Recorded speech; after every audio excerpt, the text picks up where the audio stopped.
Anong binabalak mong gawin, Yonjiro?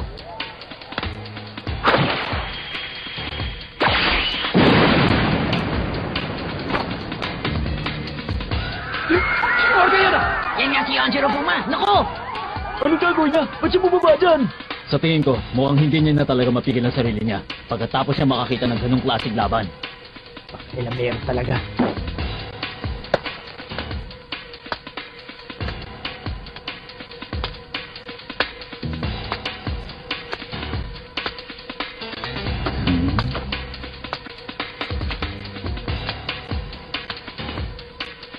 Yung kalusugan mo. Handa kang basta itapon basta lang manalo sa laban. Bakit? May pagkakaiba ba tayo? Mas matatanggap mo bang hindi manalo para lang humaba ang buhay mo? Ayos ka talaga.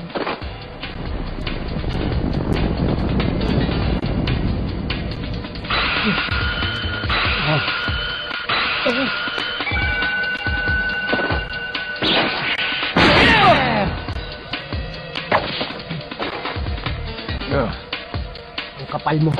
Wala kang pahintulot kahit kanino para magbuhat ng kamay kay Yonjiro! Ah! Andito lang kanina yan ah. Bakit talaga? Pabigla-bigla naman to. Baki? Anong akala mo sa sarili mo? Sino naman ang nagsabi sa'yo may karapatan kang makipaglaban sa lalaking to? Kahit alam mong hindi ka mananalo sa akin, bata, narito ka ngayon sa harap ko. Humahanga ako sa pinapakita mong katapangan. Anong sinabi mo?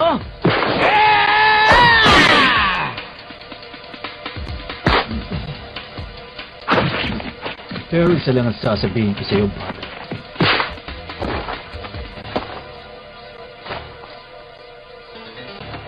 Ang sinasabi mong karapatang makipaglaban kay Yonjiro Puma ay isang bagay na hindi lang ikaw ang nagmamay-ari. Sandali lang, hoy! Tumabi ka dyan!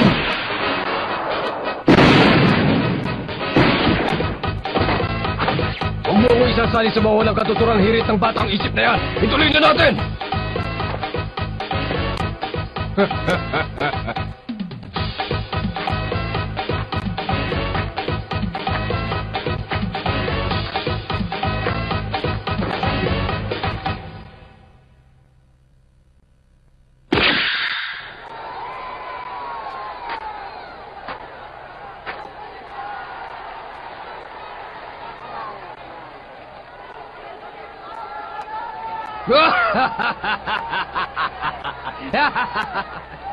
Ano kayang nakakatawa doon?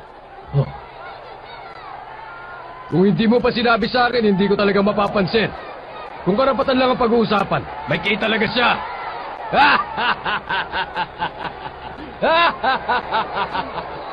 Baliw na talaga siya. Baki? Nasaktan ka ba?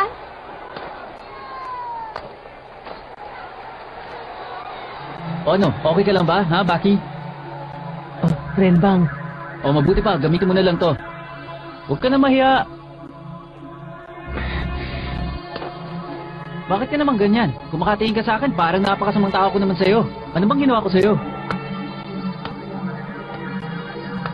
Yan si Yuren Bang. Ang lalaking sinama dito ni Daddy.